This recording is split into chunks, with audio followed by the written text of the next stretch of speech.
আমার মা যদি বেশ্যাও হয়, ওই মায়ের পায়ের নিচে আমার জান্নাত। আর কিছু বলার আছে? আর কিছু বলার আছে?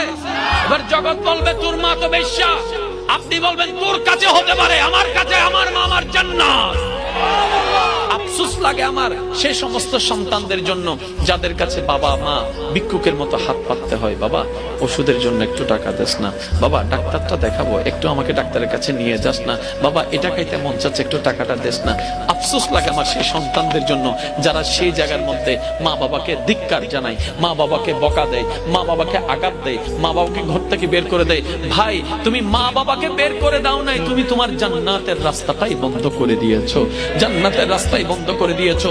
জানো মাটাকে এই মায়ে বাবার যদি একটু মনটা খুশি হয়, জান্নাতে যাওয়ার 10,000 কোটি বছরের রাস্তাও যদি হয়, রব তোমার জন্য সেটা একদিনের রাস্তা বানাই দিবে।